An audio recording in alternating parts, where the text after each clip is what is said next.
பழைய ஏற்பாட்டில் இருக்கக்கூடியதான நிழலுக்கு ஆதாரமாக இருக்கிறது. சூரியன் எப்பவுமே வெளிச்சத்தை கொடுக்கும். ராத்திரியில அந்த சூரியனுடைய வெளிச்சத்தை அந்த சந்திரன் எடுத்துக்கொண்டு என்ன செய்யும்? பிரதிபலிக்கும். சந்திரன் நிலா என்ன செய்யுது? சூரியன் இருக்கிற அந்த வெளிச்சத்தை தான் என்ன செய்கிறது? ரிஃப்ளெக்ட் ஆகுது. அது என்னது? பழைய ஏற்பாட்டுக்கு அடையாளமாக அங்கே ஆண்டவர் கொடுத்திருக்கிறார். அப்ப இந்த பழைய ஏற்பாடு எல்லாமே அடையாளமாக தேவன் நமக்கு கொடுத்திருக்கிறார். இந்த ஆராதனைக்கு சபைக்கு அதை என்ன செய்கிறார்? அடையாளமாய் கொடுத்திருக்கிறார். அடுத்து நம்ம பார்க்கும் பொழுது 12 கிரீடம் அணிந்த ஒரு காரியத்தை நம்ம பார்க்கிறோம். அந்த ஸ்திரீ என்ன பண்ணா? 12 கிரீடத்தை அணிந்திருந்தார். இந்த 12 கிரீடம் எதை காண்பிக்கிறது? 12 அப்போஸ்தலர்களை காண்பிக்கிறது. ஒரு அல்லேலூயா சொல்லலாமா? அல்லேலூயா. அந்த ஸ்திரீயானவள் 12 நட்சத்திரங்களை என்ன செய்திருந்தால்? கிரீடமாக தரித்திருந்தார். கிரீடம் எதை காண்பிக்கிறது? சபையை காண்பிக்கிறது. கரங்களை தட்டி கர்த்தரை மகிமைப்படுத்துவோம். கிரீடம் எதை காண்பிக்கிறது? சபையை காண்பிக்கிறது.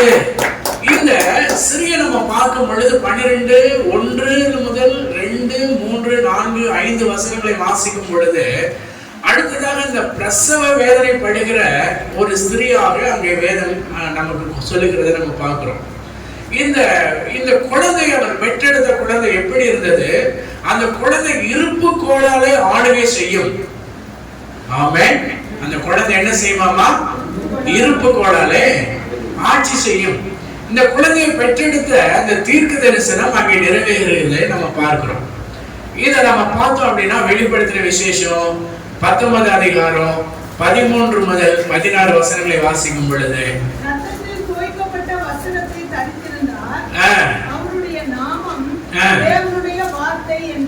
அவருடைய நாமம் தேவனுடைய வார்த்தை என்பதே. பரலோகத்தில் உள்ள சேனைகள் வெண்மையும் சுத்தமான மெல்லிய வஸ்திரம் தரித்தவர்களாய் வெள்ளை குதிரைகளின் மேல் ஏறி அவருக்கு பின் சென்றார்கள். அப்ப இந்த குழந்தையை பார்க்கும் பொழுது சங்கீதம் 2வது சங்கீதம் 7 to 9 வசனத்தை நீங்க வாசிங்கன்னா அங்க தீர்க்க தரிசனமாக இந்த குழந்தையை பற்றி அங்கே தீர்க்க தரிசனம் சொல்லப்படுகிறது. வெளிப்படுத்தின விசேஷத்திலே வாசிக்கும் பொழுது அவர் இருப்பு கோளாறை ஆளுகை செய்யக்கூடிய வருகையிலே அவர் சபையை விசாரிக்கிற தேவனாக இருக்கிறார். அங்க நம்ம வாசி பார்க்கிறோம். சங்கீதம் 2 7 to 9 தீர்மானத்தின் விவரம் சொல்லுவேன். கர்த்தர் என்னை நோக்கி நீர் என்னுடைய குமாரன், இன்று நான் உம்மை ஜெனிப்பித்தேன், என்னை கேளும். அப்பொழுது ஜாதிகளை உமக்கு சுதந்திரமாகவும் பூமியின் எல்லைகளை உமக்கு சொந்தமாகவும் கொடுப்பேன். இந்த இடத்துல பார்க்கும் பொழுது குமாரனாகி கிறிஸ்து அந்த குழந்தையாக அங்கே என்ன செய்கிறார்? கொடுக்கப்பட்டிருக்கிறார். ஆமென். அப்ப அறியப்பட்ட ஆண்டவராக இயேசு கிறிஸ்து அப்போஸ்தலர் 1 அதிகாரம் 9 முதல் 11 வசனத்தில் நீங்க வாசிங்கன்னா இந்த குழந்தை என்னது? சாவுக்கு ஏதுவான காயப்பட்டு அந்த குழந்தை என்ன செய்யல? சாகல இல்லையா? சாவுக்கு ஏதுவான காயப்பட்டு அந்த குழந்தை சாகல. அப்போஸ்தலர் 1 அதிகாரம் 9 to 11 வாசிங்க. இவைகளை அவர் சொன்ன பின்பு அவர்கள் பார்த்து கொண்டிருக்கையில் உயிரை எடுத்துக் கொள்ளப்பட்டார். அல்லேலூயா. அப்ப வேதம் சொல்றது இது சாவுக்கு எதுவான அந்த குழந்தை காயப்பட்டு என்ன செய்யல? சேதம் அடையவில்லை. அல்லேலூயா.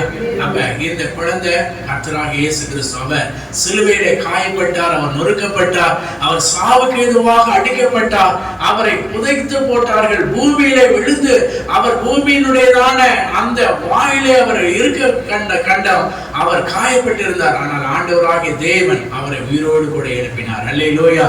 பிலிப்பியர் 3 அதிகாரம் 10வது வசனத்திலே வாசிக்கும் பொழுது அங்கே நாம் பார்க்கிறோம் அவருடைய உயிர்த்தெழும் வல்லமை குறித்து அங்கே எழுதியிருக்கிறது. வாசிங்க பிலிப்பியர் 3:10. இப்படி நான் அவரையும் அவருடைய உயிர்த்தெழுதலின் வல்லமையையும் அவருடைய பாடுகளின் ஐக்கியத்தை அறிகிறதற்கும் அவருடைய மரணத்திற்கு ஒப்பான மரணத்துக்குள்ளாகி எப்படி ஆகிலும்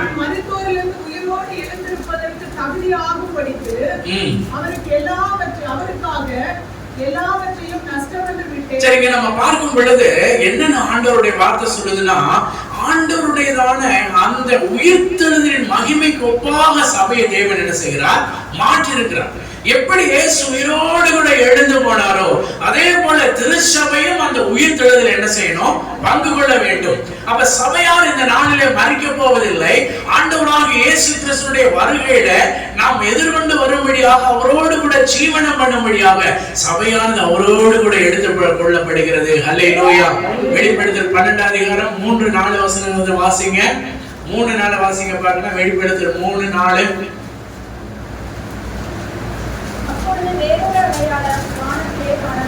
இந்த இடத்துல வேறொரு அடையாளத்தை நம்ம பார்க்கிறோம். 7 தலைகளையும் 10 கொம்புகளையும்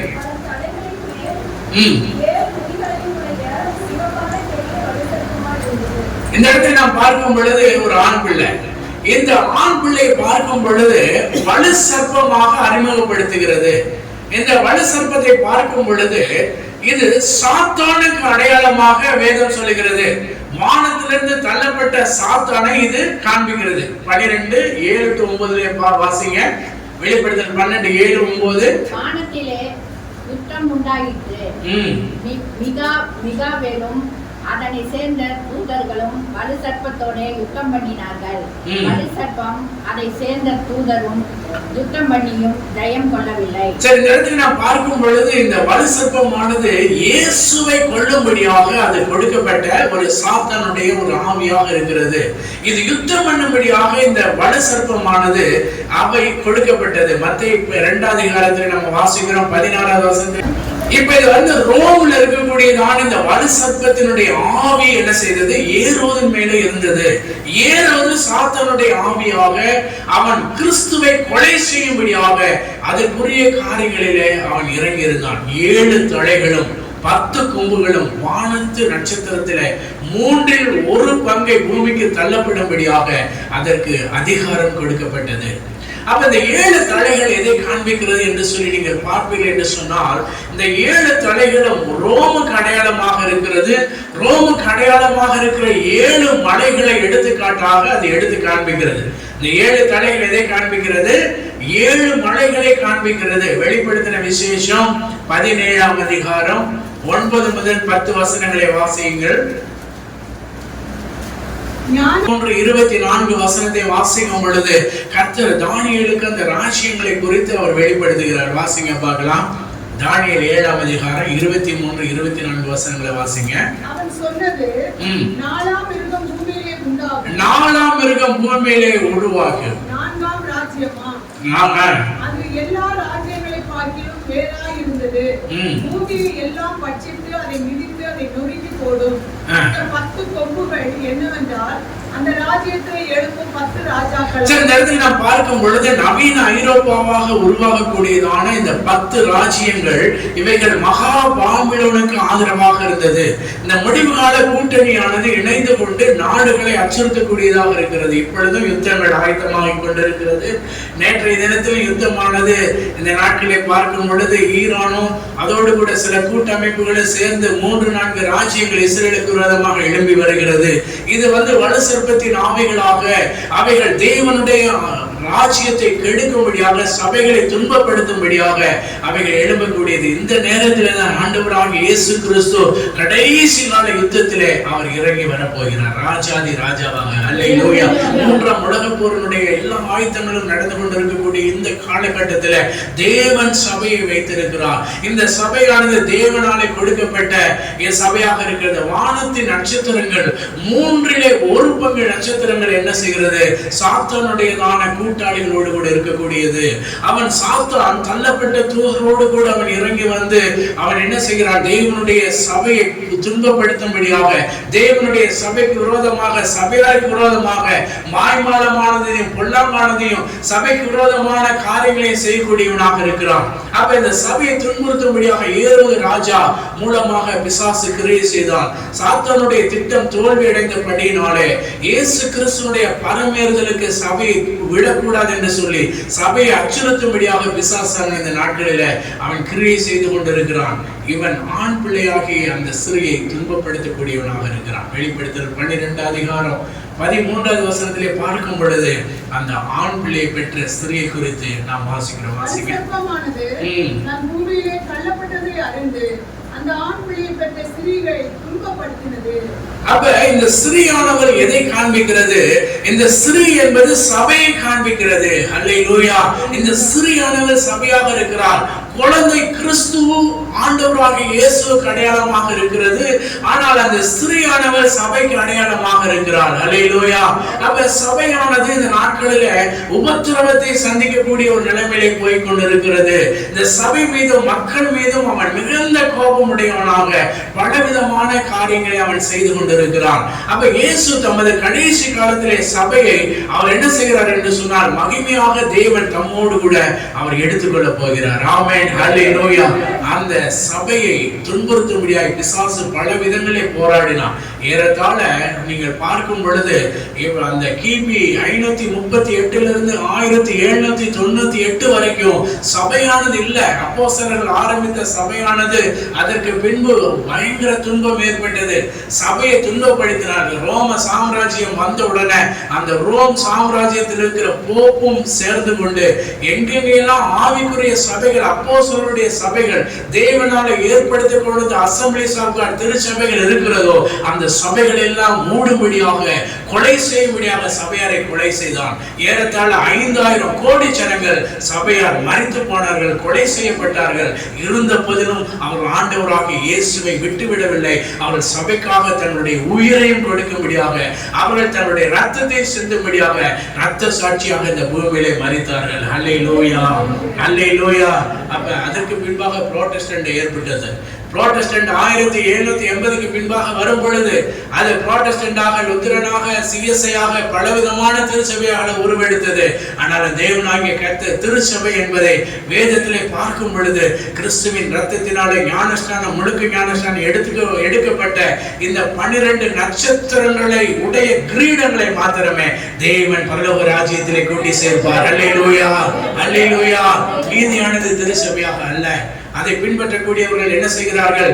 தேவனுடையதான பிரமாணத்தை மீறுகிறார்கள். தேவனுக்கு முதலிடம் கொடுப்பதில்லை. தேவனுடைய ஆலயத்திற்கு முக்கியத்துவம் கொடுப்பதில்லை.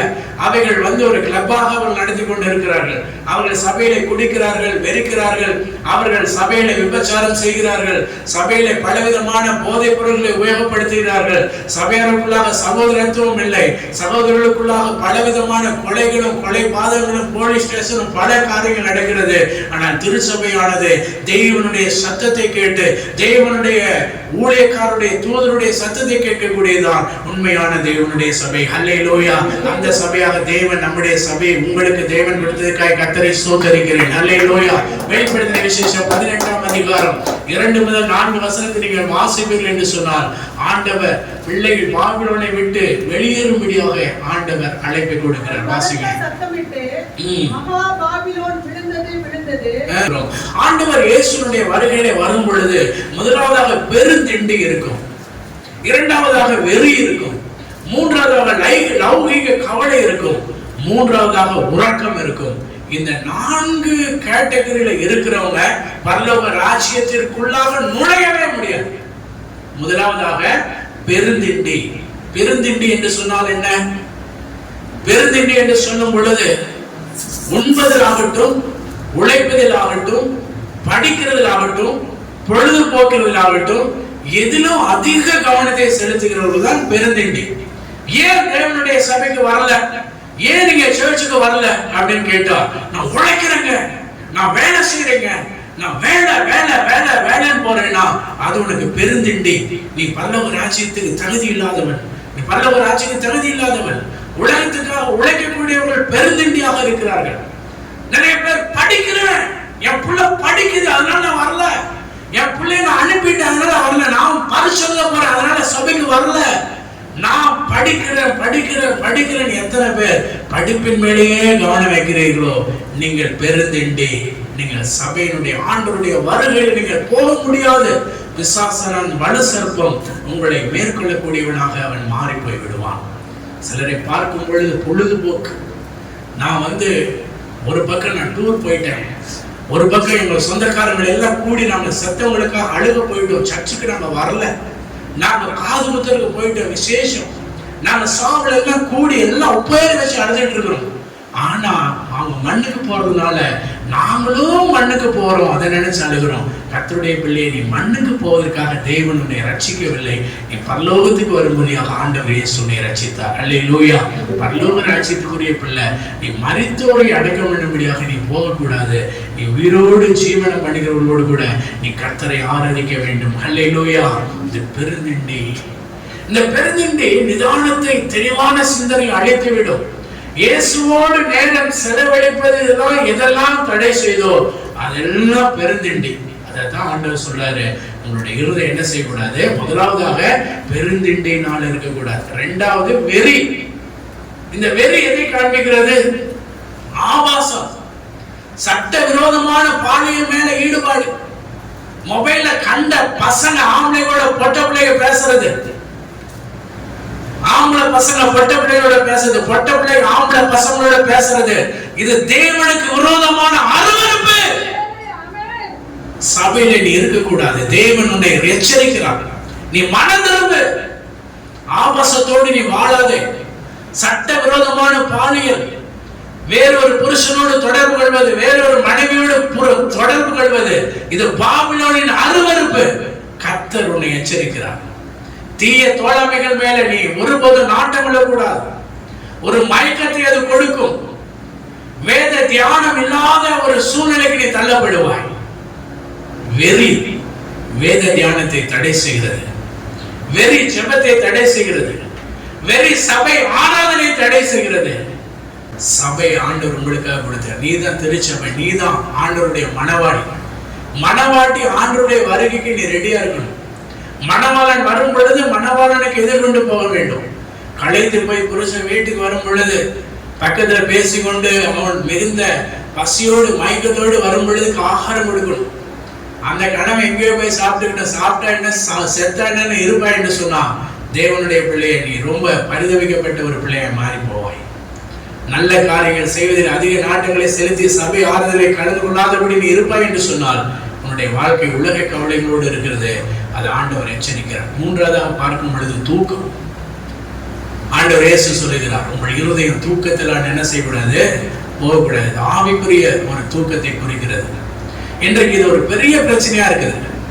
ஒரு நபர் தூங்கும் போது என்ன செய்கிறார் என்று சொன்னால், இயேசுவோடு கூட உறவை சாதகமாக்கி வல்லமில்லாத தேவ பக்தியான வேஷத்தை வைத்துக் கொண்டு என்ன செய்யறாங்கன்னா தூக்கத்தை விரும்புறாங்க.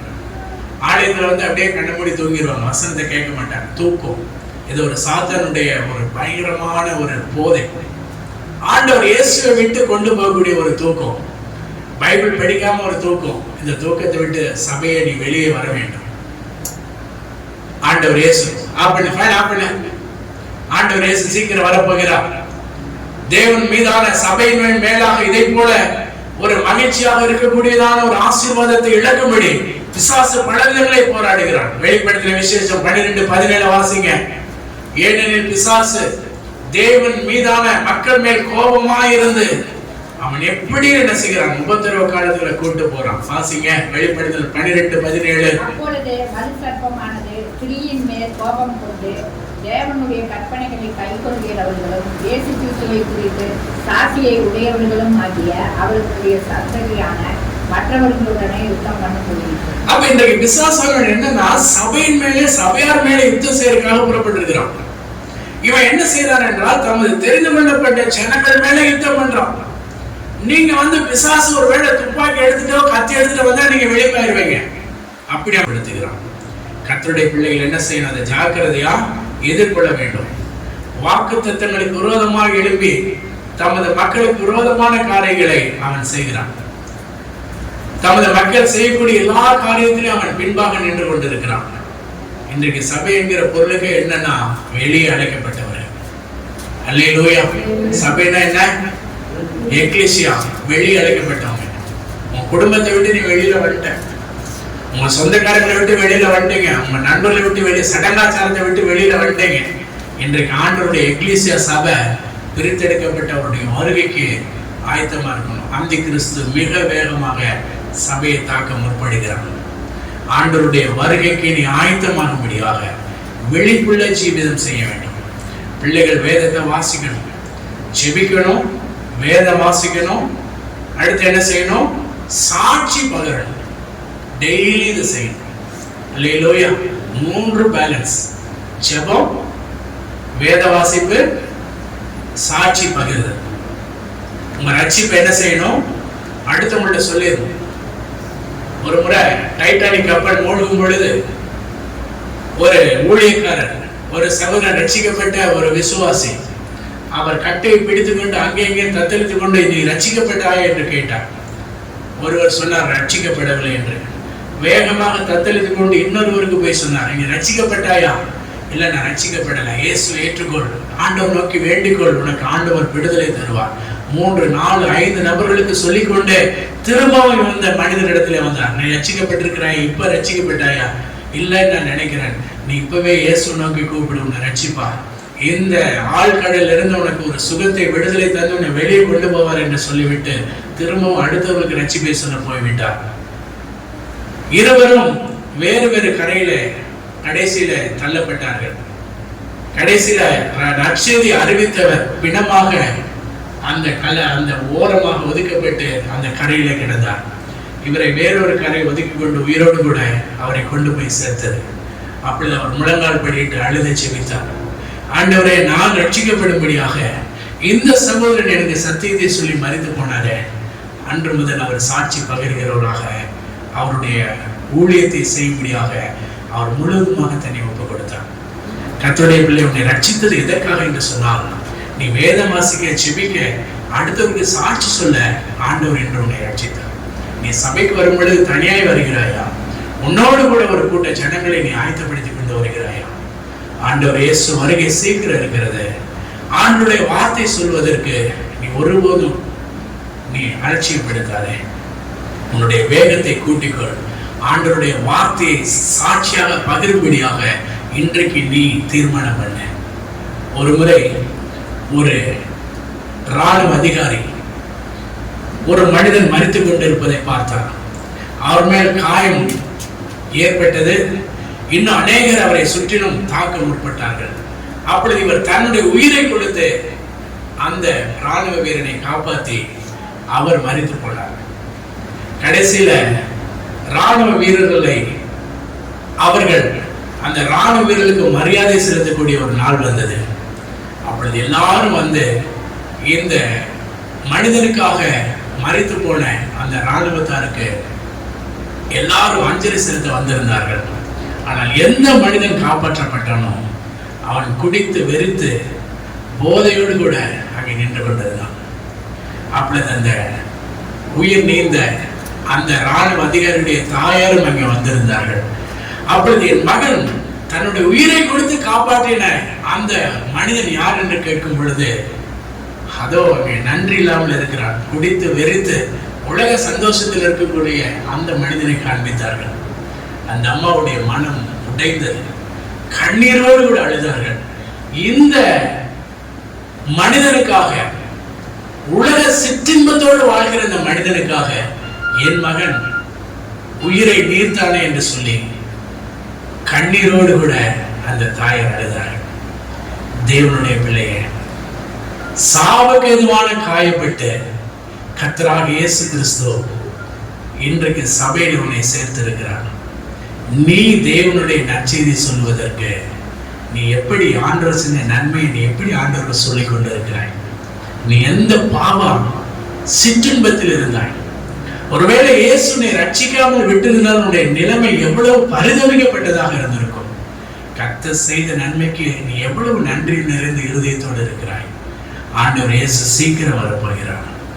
சத்தியத்தை அறிவிக்கும்படியாக 1/3 பங்கை பிசாசான 4/3 பங்கை தாக்கிவிட்டால் ஒரு பகுதி மாத்திரம் மிஞ்சிருக்கிறது. அந்த கிறிஸ்துடைய வருகைக்கு தேசம் ஆயுதமாக கொண்டிருக்கிறது. ஆண்டவர் சர்வ வல்லவராக வானாதி வானங்களை விட்டு அவர் இறங்கி வரப்போகிறார். அவர் எதிர்கொண்டு போகும்படியாக அப்போஸ்தலருடைய சபையோடு கூட பிரித்தெடுக்கப்பட்ட சபையாக 12 அப்போஸ்தலருடைய நட்சத்திரமாக ஆண்டவர் சபையை வைத்திருக்கிறார். இந்த சபை தான் பரலோக ராஜ்யத்துக்கு போகும். நீ ஆண்டவருக்கு எதை செய்யறியோ அந்த நன்மை தான் ஆண்டவரை பின்பற்றும். இதோ நம்ம பக்கத்துல பார்த்த அந்த வயநாடுல எத்தனை பேர் அவங்க சம்பாதிச்சு உழைச்சு பொண்ணு வெள்ளி எல்லாம் சேர்த்திருந்தா அதெல்லாம் மண்ணோட மண்ணாயிடுச்சு போயிடுச்சு. ஆனா கர்த்தருக்காக எத்தனை பேர் இயேசு பரிசா கொடுத்து ஆண்டவரை நேசிச்சு ஊழியங்களை தாங்கி இயேசுக்காக சபைக்காக எத்தனை பேர் வாழ்ந்தார்களோ இன்றைக்கு அவர்கள் தேவனுடைய ராஜ்யத்தில் இருக்கிறார்கள். அல்லேலூயா. அவர் செய்த நன்மைகள் அவர்களை பின்பற்றும். இப்படித்தான் ஆண்டவருடைய வருகை. ஒருவேளை ஈரோட்ல எப்ப அந்த மேகம் விரிவாகி எப்ப மழை கொட்டுதோ அப்ப ஒருவேளை நம்ம பட்டணமோட அழிந்து போகும். அது எங்கன்னா சொல்ல முடியாது, எப்பனாலும் நடக்கலாம். ஆண்டவர் வருகை எப்பனாலும் இருக்கலாம். உங்கள் இருதயம் எந்த ஒரு சூழ்நிலையிலையும் லௌகீக இச்சைகளினாலே, பெருந்திண்டையினாலே, விரையினாலே மந்தமாக நம்முடைய எச்சரிக்கையாரு.